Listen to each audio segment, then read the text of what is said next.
Welcome back to Slow Burn. Tonight we're slipping and sipping into something a little darker, a little wilder, a little more unpredictable, because we're joined by the brilliantly multifaceted Lisa M. Lucero. She's a genre shapeshifter, one moment writing romance that twists your heart, the next crafting sci-fi nightmares, then dropping you straight into thriller territory or brushing up against the supernatural. She's got a journalist's eye, a storyteller's instinct, and an imagination that clearly refuses to stay in one lane.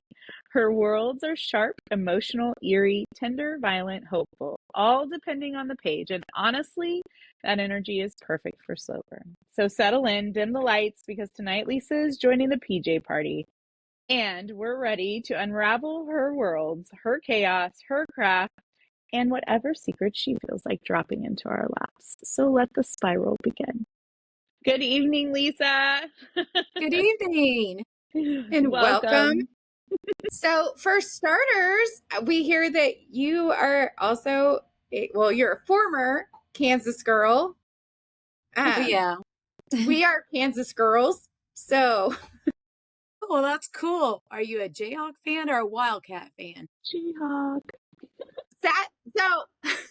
So sadly, I am a Jayhawk fan, but I am getting my doctorate through K-State. So don't tell them because their scholarship pays for it. So we won't tell them that I'm not a Wildcat fan. Your secret is safe with me. How about yourself? I am a Jayhawk fan. Oh.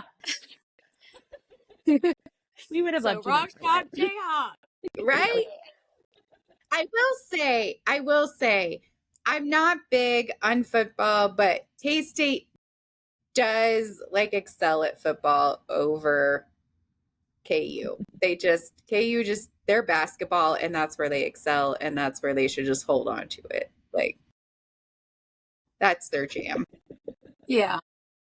I mean, I'm not a sporty person. I have found a new love in the boy aquarium, but other than that, we're going to be big hockey fans around here. That's right. Yes. So circling back, you write romance, sci-fi, horror, thriller, basically every emotional and psychological roller coaster available. So what makes you jump genres instead of just staying in that one lane? Well, I am always up for a challenge, and I find that writing different genres, including ones that I'm not completely familiar with, is rewarding to me, and it makes me into a better writer too, I think. And it really stretches my imagination and takes me on different journeys. And yeah, I just love it. I mean, and plus I tell people all the time at writer conferences and stuff that, if you stick with the same genre, you just write the same kind of stuff all the time, you might tend to get a little bored with it, and it might discourage you from continuing doing it. And I do a ton of research. I do a lot of research, and I have read various genres, so I kind of have a good feel of the format of how each genre is written. So talking about your research, in Night Shadow, you deal with covens, crime, horror. Did you do a lot of research into real occult lore? Or did you just sit there and you're like, let me make something deliciously creepy from scratch? Actually, I did do some research on, and I tell everyone, I mean, if the FBI was checking in on my searches, they would be like, whoa, red flags. Because I've done research on military, magical spells, potions, what is the most, also what area, like, in someone's body would you most likely kill them through a gunshot sort of stuff. So, but they probably like do research on me and they're like, oh, she's one of those crazy writers. Just an author. Yeah, it's Yeah, just yeah. another one of those authors that write about all kinds of nutty things. So, It just inspires. yeah. Author that has told us that their Google search has probably been flagged because of the research that they do for their writing. Yeah, However, exactly.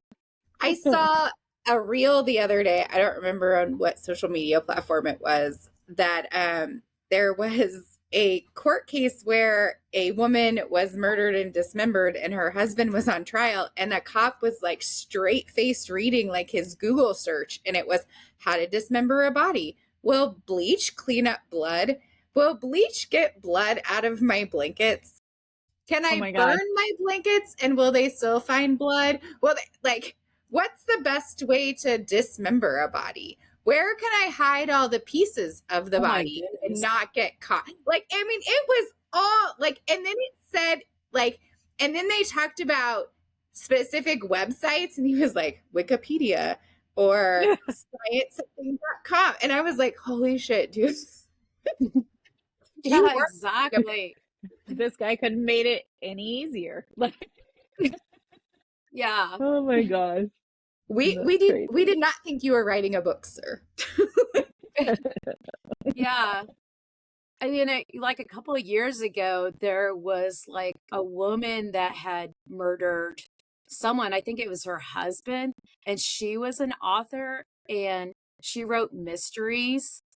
And so she did all this research, and I think she partially wrote like about she had all these ideas already in her mind about how she was going to murder her husband.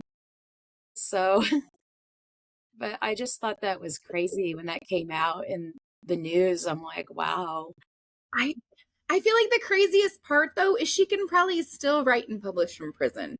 Right? Yeah, exactly. It's not And she would, sidetracking her, right? Right. She has like, to be there. adding, It's yeah, she probably has just experience. giving her more to write about. Right. I feel like a research is there, right? Like, Yeah, exactly. Personal experience. She knows Right? all about it. But now she's got even more tales to tell her about how soulmate, you can right? murder people, because now we have Orange is the New Black, right? Yes, exactly.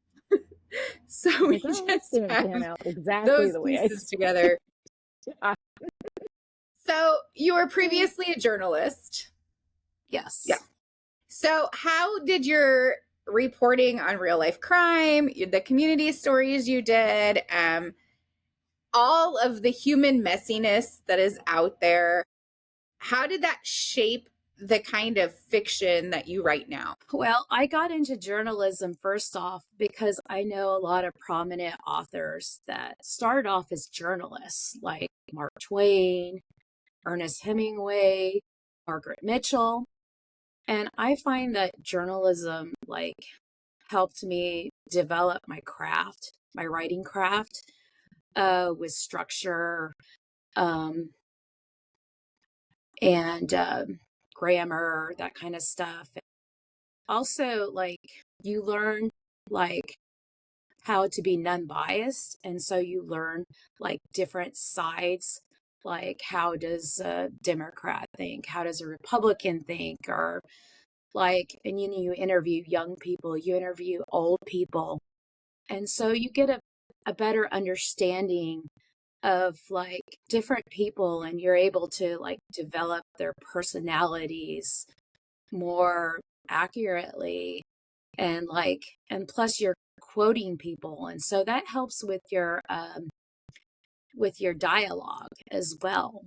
So, and plus as a journalist you learn about several different areas, and that kind of knowledge helps you with writing stories, like, and making sure that it sounds believable and that the details are more accurate. Yeah. Yeah, absolutely. Do you still do journalist work? Um, no, no, not really. I work at Grinnell College now as administrative assistant in data and records.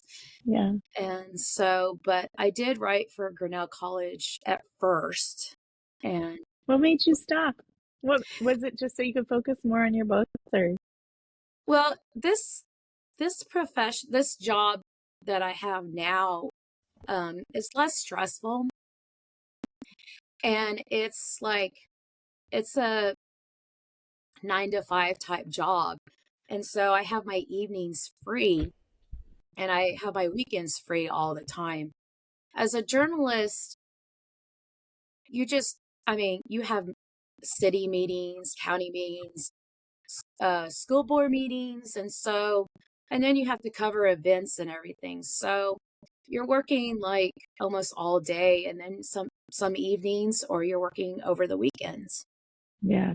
And so that takes away some of your writing time. And plus, you're so tired by the end of the day, like writing articles and talking to people and attending Yeah. meetings, that you just don't have a whole lot of energy left to like strictly focus on writing a novel.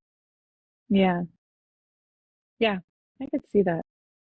So is there, as you've, genre hopped, is there one that's been your favorite to write? And is there one that you haven't written yet that you're nervous to write or afraid to write or dive into? Well, I I would say the genre that I most feel comfortable with is like murder mystery, suspense, thriller type stuff, because I'm just like really into like Alfred Hitchcock, and I've always been a Mary Higgins Clark fan. Yeah. And I just started reading Agatha Christie too. And Alfred Hitchcock has these books that came out in like the 60s, 70s, or whatever. And they're like short stories. And I just always loved Alfred Hitchcock because when I read his books, it's like mostly murder mysteries. But then all of a sudden, he throws in like some creepy story. And like in one of these books, that I think it was um, something, stories that even scared me. And there was this one story that stuck out, and it was like this um it was like this flesh-eating troll in this flat, and this guy next door was like hearing these noises and like dropping sounds and like screams and stuff or something. And then it turns out to be this big troll that's eating people. And I was like, oh my gosh. And he does that in his shows too. And so I Wow. think that's kind of where the genre jumping idea came to me. Like, it's kind of surprised people. Like, I'm writing like crime mystery, or like crime thrillers or suspense thrillers or whatever. And then, okay, we're going to drop in something completely different, something scary, or like something that I'm not used to, like Yeah. dark fantasy. So I kind of like the surprise aspect of it. So No, I get that. Alfred Hitchcock, The Birds, that, like, watching that, I mean, and I watched a few of his, like little, I guess they were mini movies, but gosh, that one stuck with me. And it was this creepiest one, like, for me, and I could never get past it. Like, and it yeah, didn't make me exactly. afraid of birds by any means, but just just how like something can all of a sudden evolve and you can't escape it, and it can just turn on you so quickly, and like, I don't Yeah, know. it's the whole Whew. surprise element. Like, you're watching all these shows, like all these Alfred Hitchcock Yeah. shows, like about people being murdered, and then all of a sudden, here comes the birds or Psycho or Yes. something. And you're like, what Yes. the heck? Where did this Right. come from? Right. And you're like, and all the other ones should have probably scared me more, but that one just, I could never let it go. I mean, even to this day, Like it resonates with me when I am, watching movies, or, when you're alone and your mind just starts to just wander to places it should never. And you're like, oh, remember the birds? And you just, anyway, yeah. Don't let the Lasting intrusive impression. thoughts win, Steph. I know, right? I don't know why. And I could be making this up in my head. And you might remember, Steph, because we're old. It's okay. I feel like we watched part of the birds in high school. Yeah. And Truman Capote's In Cold Blood, right? Like also really But I feel like right? in Drew's mom's English class, like Yes. she busted all of those out. We Yes. went to a small private school, so like everybody knew everybody, and everybody's mom was a teacher. Yes. Yeah. Oh gosh, yeah. Like, but I feel like that's where I saw a lot of the Alfred Hitchcock. Yes. And again, I was like, in the scene, the shower scene, is that in Psycho? Like, it was just one of those, like, holy crap, right? Like, right. One of those movies you just don't sleep the next like 2 nights. Like again, In Cold Blood was the same way, which Truman Capote also being a journalist and all of that, and then writes this. Yeah. Anyway, it just very, very interesting. But like, it just stays with you. It haunts you. So I could, But also, probably one of the many reasons I, go towards more of those darker fictional stories, be it whatever. So then do you think it's harder to write emotional intimacy in like the suspenseful romance books, or the bone-chilling tension in those dark fantasy horror books? Honestly, in every one of my books, there's some romance. And I think it all came from like in high school when all the girls were like reading spicy books like Daniel and Jack Collins and stuff. Or B.C. Andrews. Yeah, I didn't start reading that stuff until high school, and all my friends were like reading that stuff. And I was like, I remember reading Jackie Collins, like Hollywood Wives or something. Or is it Hollywood Wives or something, or Hollywood Kids? I can't remember. I think it's Hollywood Wives. That sounds right. Yeah, Hollywood Wives. And there was this one graphical, intimate scene. I'm like, whoa, that's a little too much for my liking. But yeah, I try to keep it kind of clean cut, like clean. But I have no problems with like emotional intimacy. I mean, I think everyone has had like some feelings like in a relationship before. I kind of like and so there's like kind of like the tension and the nervousness and like how to like play it cool, Right. Mm-hmm. And so, but yeah, and then it just kind of builds up and like kind of like a close friendship, and then next thing you know it, like, oh, like then they fall in love eventually, and then I kind of like leave the sexual parts like to the reader's imagination. I mean, I don't want to get too graphical, and it's just not me. So you have to be authentic to you. I don't know if like I'm not a writer. I don't think I could be. We've had this conversation a couple times, and Steph's always like, never say never. I feel like I have such a hard time with my own personal emotions. I feel like writing emotional tension would be really hard for me. I would rather write a smutty scene all day. I feel like that sounds safe to me, right? Like, just because I feel like there's a different level of intimacy there, right? And trust, and that is great. But like, I don't know if I could write that whole like emotional tension of do I love her? Don't I love her? She's great. He's great. But then this happened, and then this happened, and then I don't know. Am I good enough? And then like my own insecurities, I feel like I would go into like a deep dark spiral.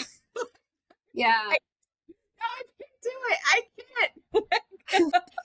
Yeah. A thing about that makes it kind of interesting about writing like romantic relationships is you kind of have to like, okay, you have to think from like the male perspective and the female perspective. And so I'm not really sure if I'm completely accurate with how the men are actually feeling and what like thoughts are going through their minds, but I just go off of like based of like how it is in movies and stuff. Right. Like and that usually like in the movies you kind of hear like the man talking or like and you see their emotions and like and they're talking to their buddies about this woman that they're in love with, and so it kind of gives you some kind of idea of like what's going on in their mind. But as a woman, you know, and talking to my friends, I have a pretty good idea from the female perspective. Right. I feel like if I wrote the male perspective just from what I know, like the only thing that you would ever hear from the male is a text message that says you up. That's all you get. At 2 a.m. you up? Like that's what I know about men. Like sorry for any of our male listeners. Like that's what I know. Yeah, I just base it off of books I've read and what movies I've seen, or even songs.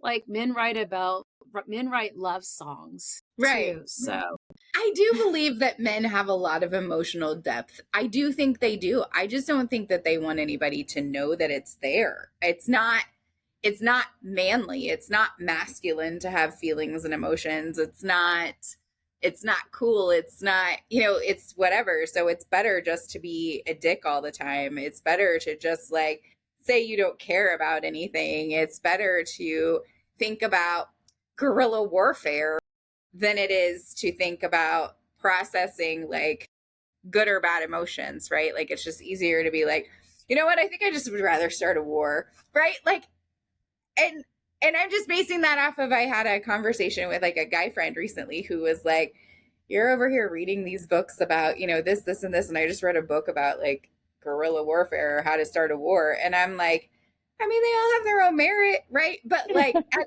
same time, he's not going to process his own emotions. I'm just like, you've got a lot of anger in there, friend.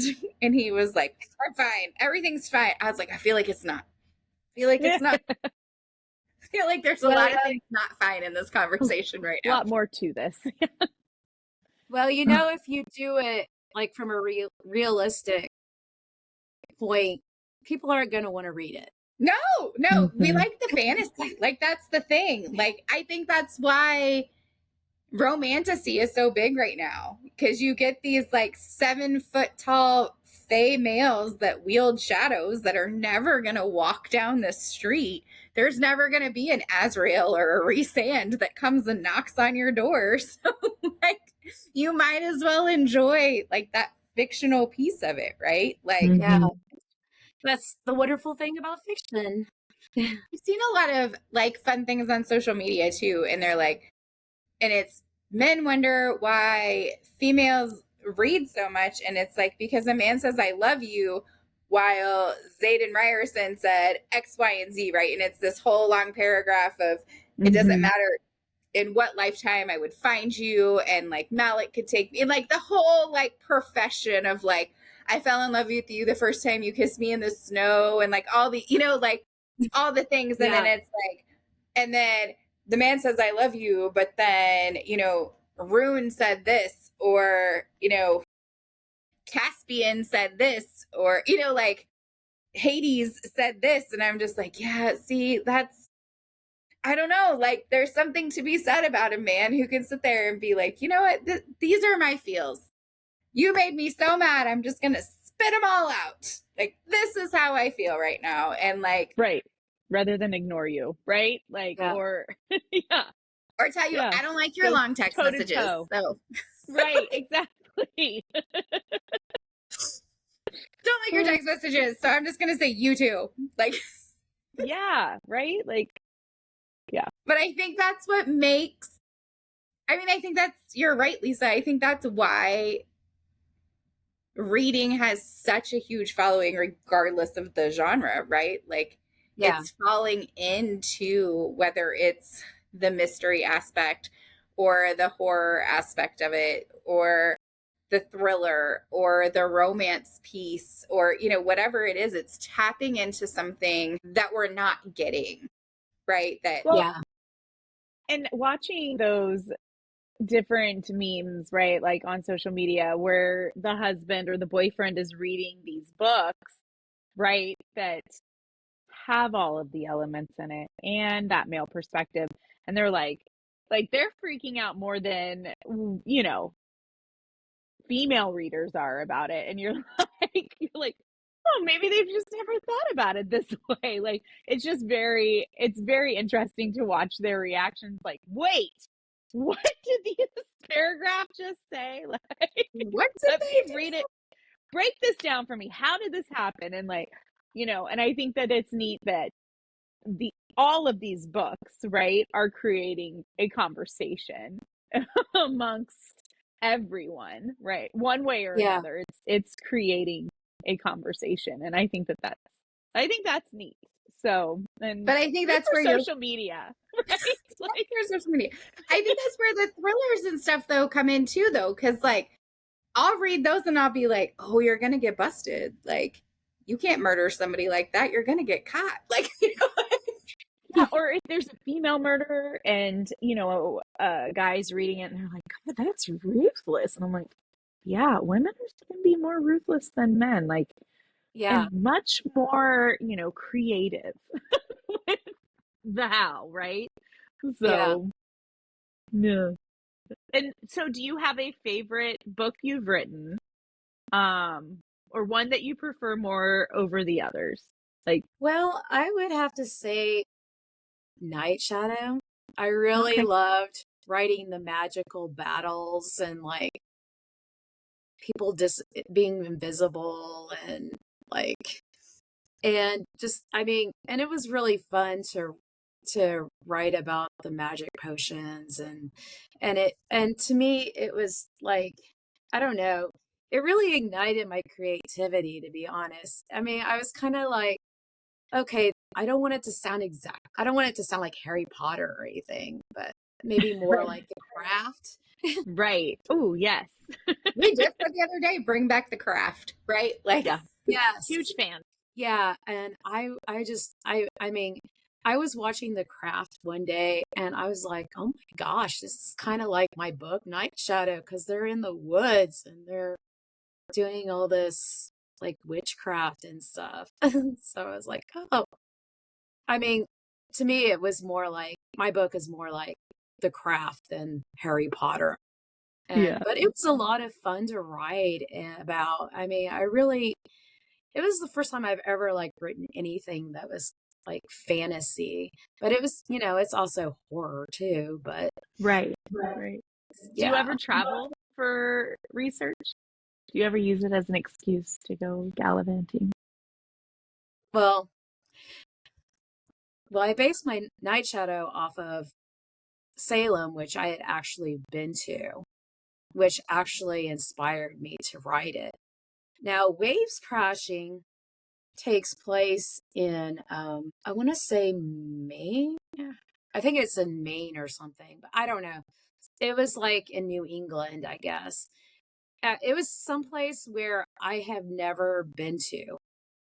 And I did like all kinds of research like on the town and the state and and I found like restaurants that I could use and like the ocean like and I would look at pictures and stuff and I got a good a sense of like what it would be like there. And then several years later, it was Hartford, Connecticut, I think. No, not Hartford, Connecticut. Gosh, I don't even remember where it took place.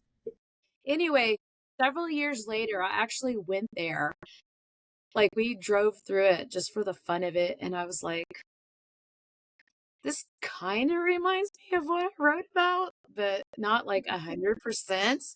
And so, yeah, I would say that it would probably be best to write about some place that you've actually been. But, the locals probably have heard about the places that I had written about. And so they got a good sense of like where I was like, what I was describing and where it was and everything. But, in my mind, it was like something completely different. But But it was really interesting writing about some place I'd never been to and then actually go there several years later. Right. Yeah. I can only Yeah. imagine what a weird deja vu, right? Like, I feel like I've been here, but I haven't been here because, like, you researched the places. So, yeah, I Yeah. could. So, the Death Firm has a sequel. Will Night Shadow have a sequel? Will you continue Um, that world and keep um, world building? I don't think I'm gonna do another sequel. I mean, I felt like there was much more that I could add on to with the Death Firm, but I kind of ended it like it was going to be led into a sequel too. And so there was like no way out of it. So I had to write Mhm. the sequel. You were stuck. Yeah, exactly. Yeah, I mean, I'm not like really into writing sequels. Like, I like to move on to a new project, something different. It just gets old, it seems like writing about the same thing. But also, you have to like approach it differently. When you're writing a sequel, you have to not make it sound like the same as the first book. Mhm. You have to kind of like give it a new like twist somehow. And like, how am I going to make it different than the first? Like, I could add more characters. Um, there'd be like a completely different plot, but it's like leading from one book to, I mean, it's leading from the previous book. And then it'd be like a different plot. There'd be like a different villain sort of thing. Yeah. But But would you keep like the world and the magic and things like that if they continued on? I guess that would be the only, yeah, I think. Yeah. I could do it. I mean, I would find some way to like make it different a little bit. Like I can see it. I can see me like doing something different with it, like adding a sequel. Um, cause It just seems like such a fun world to just have yeah, it like one and done, right? Like, yeah, yeah. And because so like magic I has so have, much potential to world build and you can create yeah, your own magic systems with it and so many things. So, yeah. Like at the end of the book, there's like a whole team of like a whole team of like that had defeated like the evil Coven. And like they could be like going on to like a new um case where there's like a different Coven that's or someone evil like creating like a lot of problems with magic and that they could go and try to defeat in the sequel. so Deadly Beats is about the music industry.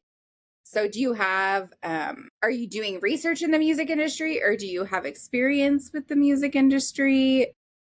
Well, I started off, believe it or not, as a vocal music major. And but I always knew I was a storyteller. I always knew I could write. But I also had a love for music and for singing. And so I thought I would try it. And my voice lessons teacher would give us this assignment, like she would give us like a song like that's in Latin or Italian or whatever, and we would have to go into the library, translate the words, and then we would have to write like what the song means to you. And so I would write about the songs, like I would translate it and write the songs, like what the song means to me. And she also noticed my writing talent in that. And she's basically told me that, I could turn you into a good singer, but I don't think you could make it as a professional singer. But I've been reading your papers on like what, on what the songs mean to you. And I see like a lot of talent in that. This is something that you should consider. And so it was then that I decided that I would go into journalism. And I wanted to start off as a journalist, to help me with building my craft. And plus, it was easier to find a job that involves writing instead of like going into creative writing. You know what I mean? Yeah, yeah, yeah. I would probably figure. I feel like writing is probably one of the harder ones. Music industry is probably pretty hard to get out there. So as an indie publisher or writer, author, is there a lot of support in your area for indie authors? Do you have like local author communities, or are you just kind of building your own little empire alone, like one coffee shop at a time? Like, how are you? Well, I've been doing it on my own, but I also have attended some writer groups before. And when I do book signings or go to writer like events, Mm-hmm. I often talk to the writers that are around me, and we kind of like feed off of each other. Like we talk about our writing, like how do we like, and we talk a lot about our writing and like what the other is doing to get better, and like see if they have any advice like on something you're dealing with, like that you're having problems with. And so like and and that has been kind of like helpful to me. And also going out and seeing other authors like speak. um like I had the opportunity to see James Patterson speak, Fun. and I actually was chosen in a crowd to ask him a question, and I was on the balcony even. And so he was like, I was like, hey, over here, over here. And he was like, all right, you right over there. I'll try to hear you. And so I asked him, like, hey, do you like follow everything in your manuscript? And he was like, or no, in your outline. Like, and he's like, he told me he writes like, I don't even know, like a 30,000 word outline. And he said he hardly ever follows it. And I was like, me too. And so that was really interesting. And everyone was like shocked that he would write this really long outline that he hardly ever follows. And really, to me, an outline gets you started, helps you get started. It doesn't necessarily mean you have to follow it. It's just there to help you get started and to get a the good juices vision. flowing. Yeah, give you a vision of what you're setting out to do. And so, and I always like James Patterson said, he always comes up with new twists, and it kind of changes the direction to the story. And so, and that was kind of like me too. And I also took his master class. I don't know if you've ever heard of the masterclass.com, like the website where you can get all the classes. I took like all the writer classes, and I also took his class. And one of the things I learned from him was he used to be this in marketing or something, in advertising agency. He was in an advertising agency, and he knew a lot about design and like how to market. And he was actually the person that came up with the slogan, I don't want to grow up. I'm a Toys R Us kid. Really? Yes. That's cool. I learned that in that class, and I was like, and he mentioned it in his lecture or whatever.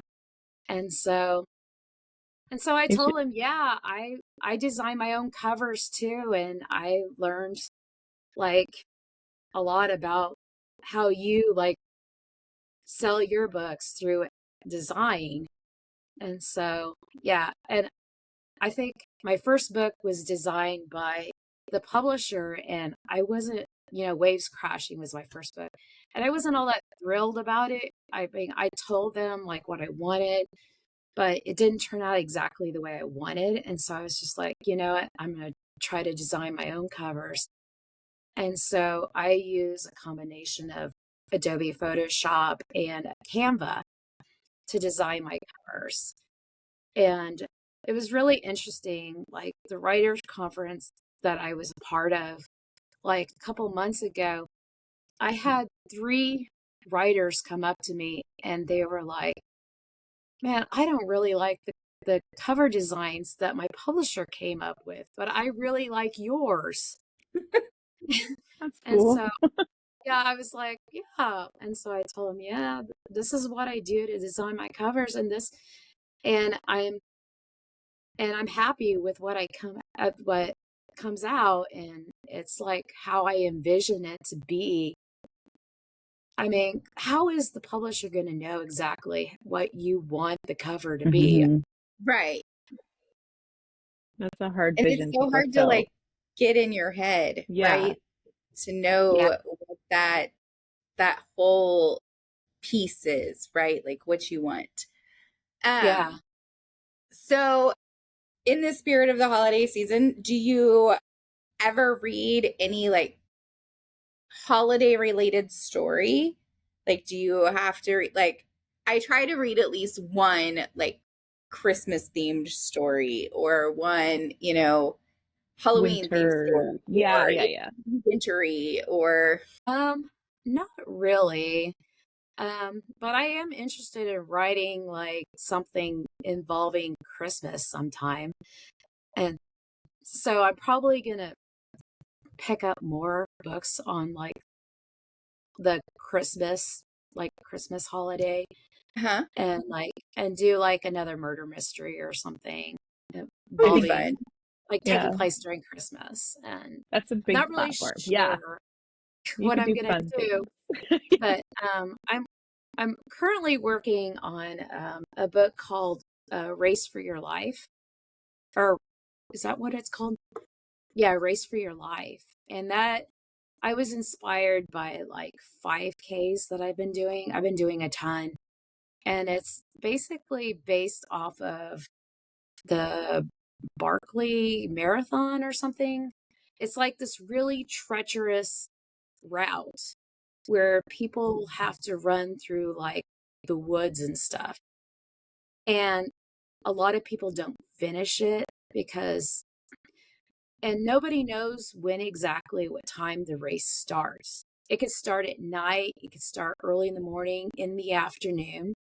And so you could be dealing with like really cold temperatures or it could be really hot. And then you got to deal with like nature, like animals, could be like weather related obstacles or whatnot. And I think some of these people actually have to like bring like a lot of equipment with them, like in case they have to like take a break, they bring a tent, like bring like a tent and stuff and like food and everything in case they have to like sit down and take a break. And plus there's like mountains and stuff. So you're dealing with a lot of like obstacles and I was really interested in that and I read that like it could be dangerous. Like people actually get hurt in this marathon. Hmm. And so I that really intrigued me and so that's what like that's what I'm writing about right now. That's And I intense. just yeah. And I was just like, you know what? I really want to do something different. Like I always try to do something super different from what I worked on previously. And it's really exciting. And Yeah. So is there anything that you are currently reading? I actually started reading Agatha Christie's Deadly Affairs, Okay. which is like short stories. Mm-hmm. Like That sounds good. romance has gone wrong. Like people are getting murdered, of course, but I like it. a lover killing another lover or something like Yeah. that. But I like a good vengeful story. It's good. It's good. yeah, My current read is what did I say it was called? Elf on the Edge. I Yeah. believe it's about a jilted bride. Her fiance leaves her at the altar for her stepsister. And she's a doormat for everybody. So she's planning the sister and her ex-fiance's wedding and engagement party. So her best friend talks her into hiring a fake boyfriend who actually ends up being a hitman. So that's where we are with it. I think I'm like 30% of the way through it. So we'll see how this all turns out. But yeah. that kind of reminds me of Deadly Beats, because everyone that had read Deadly Beats, they always thought that the woman's love interest was a villain. And I'm like, no, he's not a villain. And they're like, even after reading it, they were like, he's bad. He's like, I mean, I'm like, oh, he's like a good person. He's just mysterious. That's all. But they swear he's a bad person, even after reading it. There's just a little bit of mystery there. It's okay. Yeah. So that's kind of what it reminds me of. Like, So, are there any conspiracy theories that you believe just a little bit too much that you like tie into your writing? One of mine that I'm really hardcore about is I feel like there is a certain mattress store that is a front for money laundering, because I've never seen anybody buy a mattress from them. And I'm going to leave their name out here because I don't want to be sued. yeah. Well, my latest book, Killer Crew, is actually about a crooked politician. And the town is being overran by this, it's a crew, a Mardi Gras crew called Crew La Beat, actually. And it's like a crooked mayor, and then there's like some council members and like some respected businessmen and stuff, and like people holding government positions that are part of this crew, and that's like really crooked, and they're like getting away with all this stuff, and nobody knows for sure how to take them down. Like the people that they've got the town like on their side because they're like giving them money, like, or like bribing them somehow. Mm-hmm. And so the two people that are like after them are like, well, how are we going to take them down? And so they come up with something to like, they try to set up some plot to take them down like outside of the town limits, because that's about the only way they could do it, Right. outside the county. So I like it. I know it's not really conspiracy related, but I mean, the way our government is going these days, it's pretty close. It hints exactly. for sure. And I'm pretty sure that's what inspired this book, is like all the politicians, the crooked politicians we're dealing with right now. And and I was like, you know, I'm going to write about it. Yeah. Okay, so to end every episode, I like to ask a really just like unhinged bookish question with no prompting, no anything. It gives Steph anxiety, and I feel like it's my favorite part of the episode because it just really irritates her. So tonight's question, and we'd love for you to join in with us, is if a book smelled exactly like the vibes inside it, what's the worst scent you can imagine a book having, and what genre deserves it? I would say, I don't make them easy. Like it's really not. I don't know if I could do a whole genre, but I could do like scenes within different genres or a certain book series. No, I don't necessarily Right? like dislike a specific genre enough to be like, this smells like garbage. Right. I don't. But there I have was been thinking, some scenes that make me cringe. But yeah. Yeah. yeah, like rotted flesh or something. Like Right. could be like the death firm, where the death firm are killing people and leaving the bodies behind. So that would be one example of a smell, would be like rotted flesh. Wouldn't want to smell coming from a book. Yeah. Yeah. And I've I think heard awful things about oh, I can't think of her name right now. Jennifer something. She writes From Blood and Ash, but the last book in the series she just had printed with like a garlic mayo in the ink or something. And like, stop, really? Oh, yes. And like there were people all over like the book talk and stuff that like they would walk into their bookstores and the books were still sealed in the like in plastic wrap in the boxes, and their whole entire store smelled so bad. Oh no. oh my goodness. Because the book is about the Ascended, which I mean in lay terms they're vampires, right? Right. So Right. like you're going through it or whatever. But yeah, the last one, the ink, like it's not just like a page that smells like garlic. The ink is infused whole with book. garlic.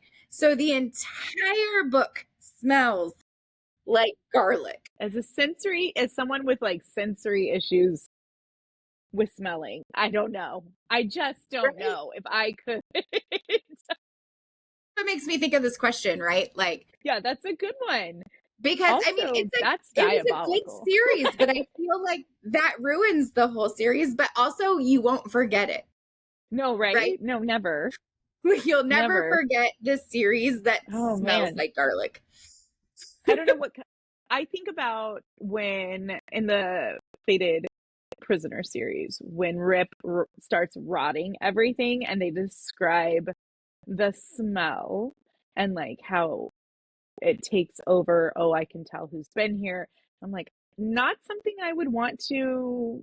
Yeah, I don't like, just even when it's like rotting wood in a forest and then you add like death into that. I feel like all of those smells would just be, whew, I don't know, so Imagine if overwhelming. books were such like an immersive experience. Like, Oh, and I talk about them a lot. The Black Dagger Brotherhood, which was like my intro into like real spicy reading that wasn't like 50 Shades of Grey, right? But right. the bad guys in there are called the Lessers, but the vampires know that they're there because they smell like baby powder. So like that's all they talk about is like this baby Oh, powder smell. And so like I can't smell baby powder the same anymore, right? Because it's associated with this yeah. awful thing in this book. And I'm just like, oh God, like, you know, so then you want to think of like a baby being so sweet and they smell like baby powder and they smell so clean. But like now when I smell it, I'm like, bleh. It just Right. means things. Or like, And or battle scenes when like, they can't heal the wound for whatever reason. And then later on, after the battle scene, there's some type of love interest moment. And then they unwrap it to try and heal. And then they describe the stench coming from this rotted flesh wound. And I'm like, no, that could have, I don't know if I Yeah. needed that. Well, going back to the garlic thing, I think it would be appropriate just for the scenes that involves the garlic, not the whole entire book. You know what I right? mean? Right? Because then it would be like an immersive experience. Like, oh, I can actually smell the garlic during this scene, but not the entire book. Yeah. Right. Yeah. Or maybe a scratch and sniff.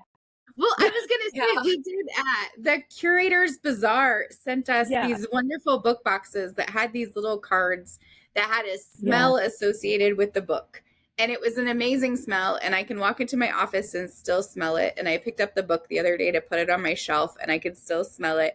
And I'm like, that, you could have done like a garlicky watch. Like the entire book smells like garlic.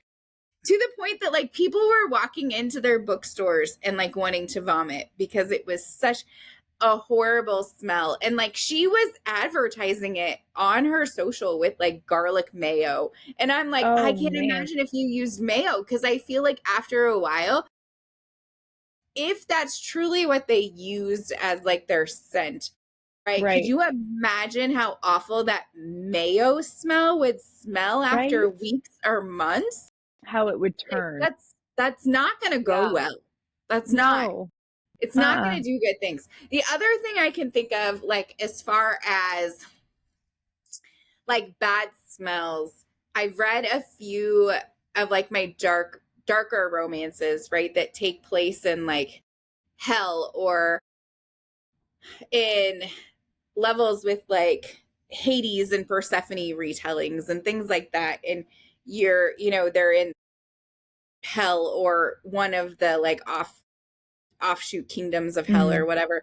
And I feel like that smell would probably like, I don't think of like, like I don't think of it as being a pleasant, because I mean, Hades is in the underworld, and then you have Persephone, who is like flowers and plants and all the things, but then you take her below and it's like death and dying and like, and so I feel like that. And then the ones that are about like sex clubs and they walk in and they're like so taken by it, I feel like nothing about that sounds like it would smell good or be appealing. No, that would be off-putting. Right? I mean, not only that's a lot of body fluids. Like that's just sweat and like, I immediately go to sweat before anything else, right? Like there's not enough deodorant in the world for that. No. And then I think about like spray to try and overkill the scent that is there, and you're like, that's even worse. Like, or like the cleansers. Or the cleansers you would have to use, like the like medical smell to get it clean. Also doesn't sound appealing. Like nothing about that sounds sexy to me, right? Like you write it to be sexy, but like all I go in and like automatically like my OCD is like, okay, is that clean? And if that's clean, it should smell clean. But if it smells clean, like that's not sexy. Like, like you're going in and it's like, it's just this. My brain just starts to spiral. And I'm like, like, you're just supposed to read it. You're just supposed to read it, miss. Like, don't overthink it. Like, but I have to overthink it because I'm also like, I can't do bad smells, right? So like, I sit there and I'm like, I can't do it. I can't do it. Like nothing about that sounds okay. or when the male main character walks in and his friends are like, oh, I can smell her on you. And I'm like, I don't know if I would want that. I don't know. I don't want to smell like a brothel. Yeah. No. Oh, the other one that gets me are the fantasies where they wear a lot of leather. And then, they have those big battle scenes, and then all of a sudden it's like this big intense, and then they have like this like lovemaking scene, and they're like peeling off all this leather. Yeah, and I mean, they would have to peel it off. Like, how are you getting it off? Yeah. Secondly, like, that's a lot of sweat also. And contained. It's not like it could, like, breathe through the material. Like, I don't feel like leather's that way. So then it's baking. No. I feel like Lisa is finding out that we have a thing about sweat. I can tell.